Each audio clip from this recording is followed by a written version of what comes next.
자, 이번엔 네 번째 사연입니다. 군대 시절 가위에 눌렸을 때 창문 밖으로 봤던 그 얼굴. 계곡에서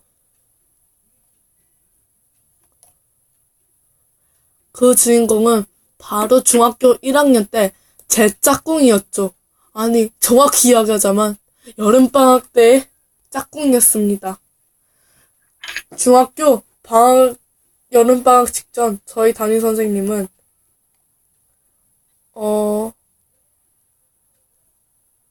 RCY 담당 선생님도 했습니다. 이게 뭐야, 이 말, RCY? 설아야, RCY가 뭐냐? RCY. 몰라? 그냥 읽어. 왜 영어야, 젠장? 아, 잠깐만. 나 손 땡겨. 어머, 너 그러는 거 아니야. 초등학교 때 보이스카우트 활동을 하고 있던 저는 중학교에서 특별한 활동을 하지 않았어요.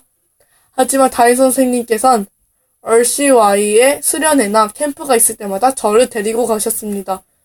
뭐 저를 특별히 이뻐해서라기보다는 당시 저희 집엔 커다란 5인용 텐트가 있던 몇이 안 되는 학생이었기 때문입니다.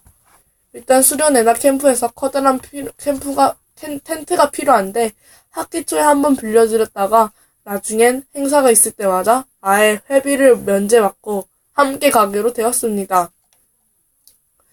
그렇게 시간이 흘러 여름방학이 다가왔습니다.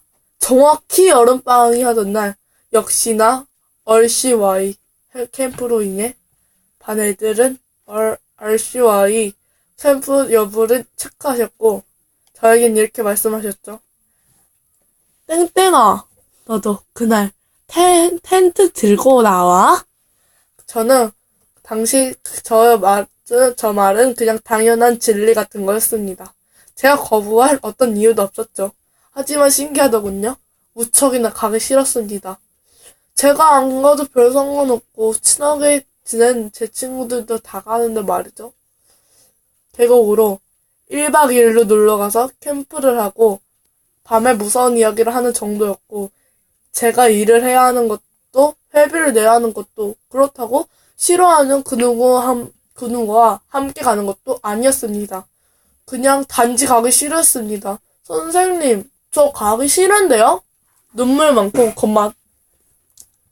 겁 많던 제 성격에선 있을 수 없는 일이었습니다. 선생님께 가서 조용히 가기 싫다고 말한 것도 아니고 반 애들이 전부 앉아있는 곳에서 가기 싫다는 말을 할 정도로 당신 용감한 학생은 아니었죠. 그랬더니 선생님은 의뢰라는 듯 왜? 따라와 임마. 어차피 너한테 회비도 안 받잖아. 싫은데요? 정말 가기 싫어요. 저 녀석이 왜 그래? 그냥 와 임마. 아버지께 말씀드려 놓을게. 그날 무조건 와. 그때였습니다. 갑자기 눈물이 쏟아지더군요. 운 이유는 저도 지금까지 모르겠습니다. 어렸을 땐 원래 잘 울긴 했지만 그때만큼은 정말 모르겠네요. 반 친구들이 웅성거렸습니다. 선생님, 땡땡이 울어요. 어? 아니, 저놈 왜 울어? 누가 혼내기라도 했어? 그러자 제 친구가 그러더군요. 선생님, 제가 땡땡이 대신 가면 안 될까요? 그러면서 저를 보더니 싱긋 윙크를 해줬거든요. 그러자 선생님께서 아, 그래? 땡땡아, 네가 갈래? 근데 텐트는 있어? 네, 있어요. 제가 땡땡이 대신 갈게요. 그래, 그럼. 땡땡아, 넌 가지마, 임마. 사내 놈이 그런 걸로 울고 그래. 결국 저 대신 제 짝꿍이 그 여름 캠프에 참가하게 되었습니다. 여름 방학식이 끝나고 집에 돌아오기 직전 제 짝꿍이 그러더군요. 땡땡아, 내가 너 대신 여름 캠프 가주는 거니까 계약하고 매점에서 크림빵 사줘.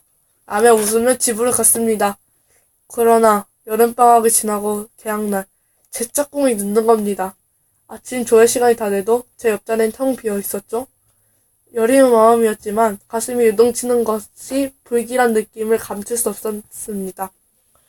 아침 조회 시간이 다 되어 선생님 조회를 위해 들어오시지 않았고 전 친구에게 빌려준 1교시 방학 숙제를 받으러 다른 반에 다녀왔죠.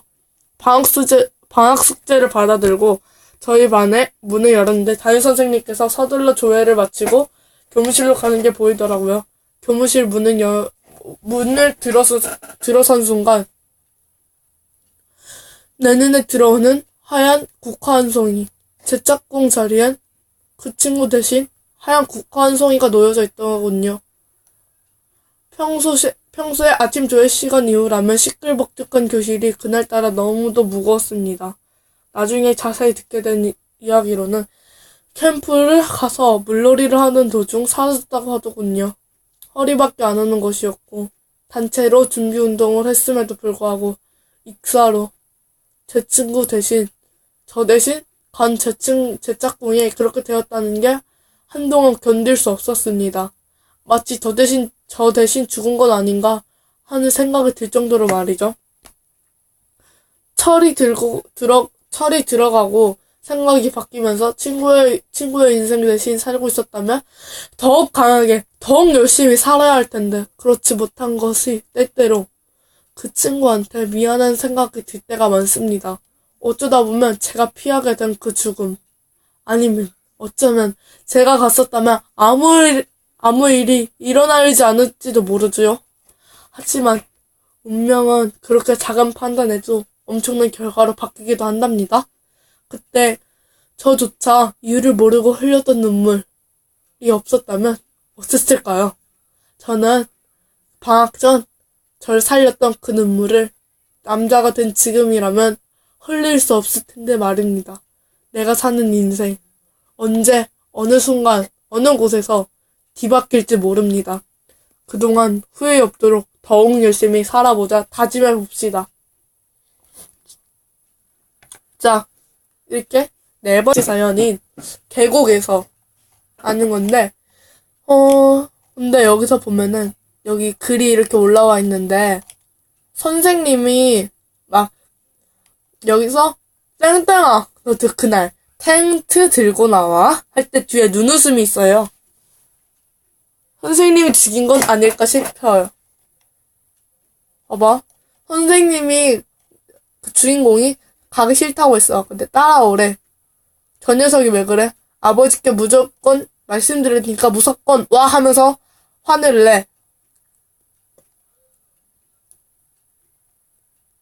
근데 여기 보면은 선생님은 꼭 그 주인공이 가기를 꼭 바라는 것 같았어. 따라오라고. 한 무조건 오라고. 뭐지? 무조건 오라고 선생님 막 하는 거야. 그러니까 선생님이 죽인 거 아니야? 내 예상으로는 그 뭐지? 걔 있잖아, 그 주인공. 응. 걔를 죽이는 목적으로 걔를 오라고 그러잖아. 나는 그렇게 생각합니다. 그러니까 선생님이 쟤를 죽이려고 무조건 따라오라고 했는데 걔가 안 간다니까 선생님이 따라오래. 회비도 안 받는데 그냥 따라오라고 텐트 들고 막 협박하듯이 말해. 그런데 짝꿍이 대신 간다니까 막 씩 웃으면서 그래? 그럼 너가 와. 그러는 거야. 선생님이 사이코인 것 같은 이야기였습니다. 그러면은 5번째 사연 읽으러 꼬고.